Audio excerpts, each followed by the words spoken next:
Jessica Jones Season 3 is the culmination of one of the greatest collaborations on television history between Marvel and Netflix. Definitely groundbreaking. It really gave us some of the greatest shows, the greatest adaptations of comic book stories into television. And definitely I'm very grateful for that. Now, I was really looking forward to this season. So in the next couple of minutes, I'm going to let you know if this is the best season of all or it is not. So stay tuned. Did good. Kristen Ritter as Jessica Jones is the greatest highlight of this show and this season. She is phenomenal. I didn't know her prior to Jessica Jones. I knew she was a model. I saw some of her photos in some catalogs in the past, but I didn't know who she was. She didn't know her as an actress. But definitely she has showcased her ability, and she definitely is good portraying the character. She embodies Jessica Jones. Jessica Jones is a character that is brooding, that is dark, that is a bit depressive, that is, it's pretty much all kind of things. Everything that you hate about a person, I would say she is. But at the same time, she makes it lovable. You feel how vulnerable she is. And she plays the part so well.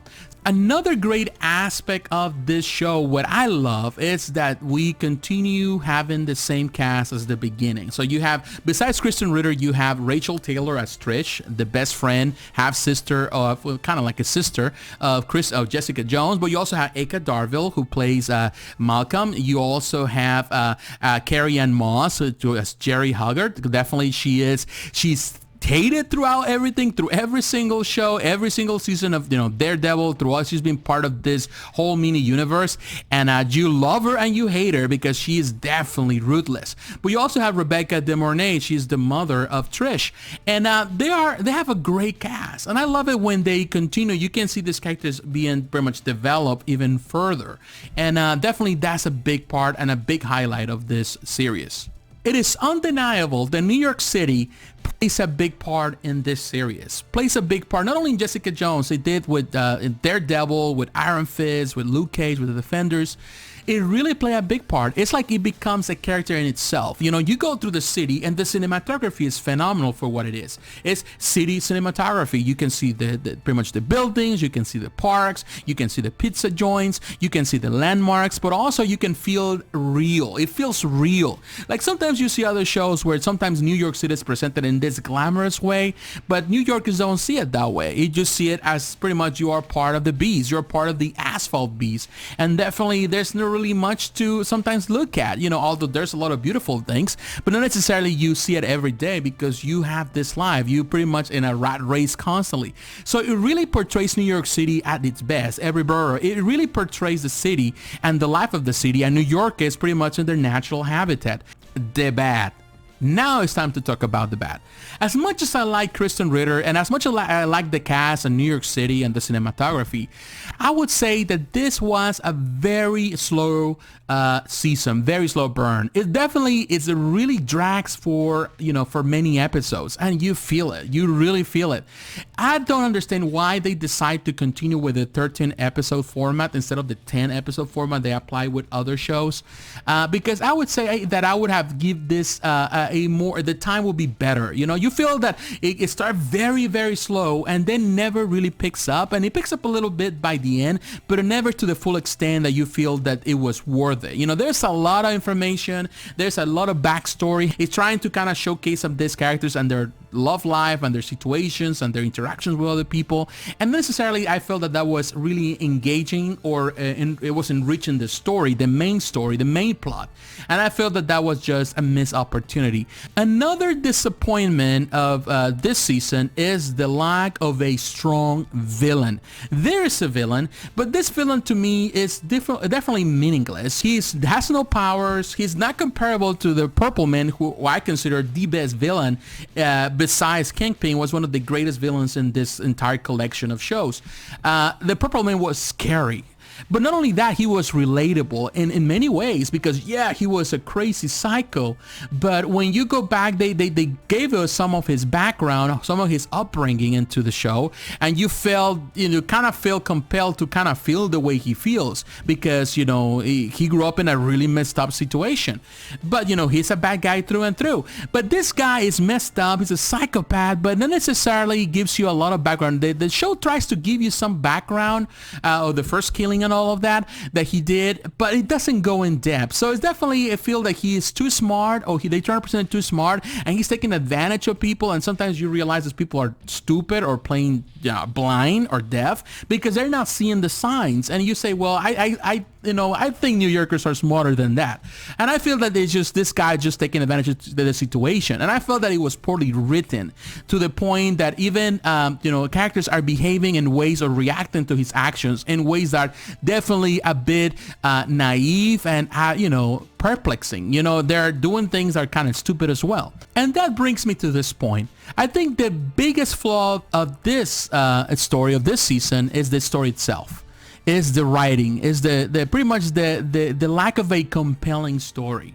It feels like the writers are only trying to kind of give a farewell to every situation and trying to kind of bring all the loose ends, but they don't do it right. It feels that it's just in a completely disarray, that the show doesn't end where it should end.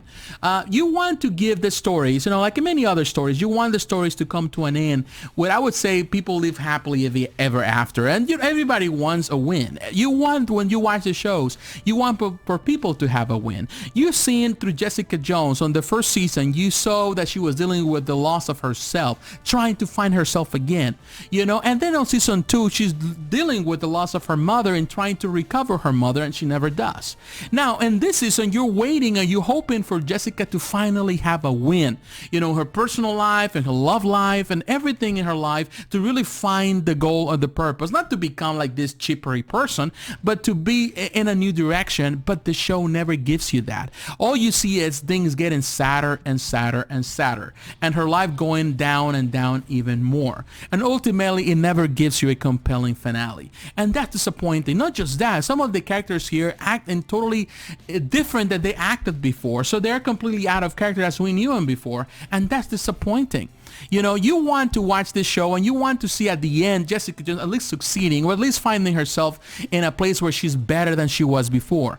But ultimately she doesn't. Yeah, you see that there is maturity, that she has matured, that she has become stronger as a person, and that might be a good finale for some, but not necessarily the great finale that you were expecting, particularly when you're going with a bang, or you're trying to go with a bang, or you're trying to end this at least in a higher note. I felt that the writers fail to really give us that.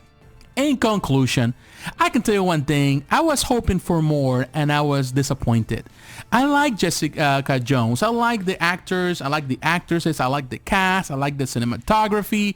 I like the shots of New York City. A lot of great things in here. But I dislike the story itself. The story wasn't compelling. It just kind of gave you the wow factor in so many instances just to keep you entertained for 13 episodes. But it prolonged it so long and it didn't do a good job. The villain is very forgettable. The situations are forgettable. And ultimately, I felt that was a really sad goodbye to what I consider a great show. Yeah, I think Jessica Jones is going to be remembered no matter what. But I feel that the final chapter really didn't define the character the way they should have been. So to me, that's always a letdown. So if I have to give this show this season, a final score, I would say it's a 6.5 out of 10, which means it's above average.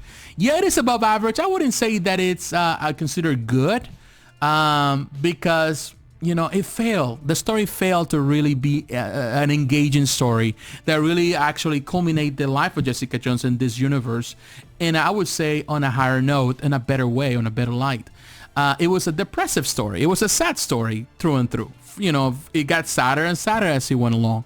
And definitely, there were many aspects that were really uninteresting and uninspiring. So, that's my opinion. What is yours? Have you watched the entire show? Have you watched this season? Are you planning to watch? Are you watching it? I would like to hear your thoughts in the comments below. So once again, thanks for watching. God bless, and I'll talk to you again. Bye-bye.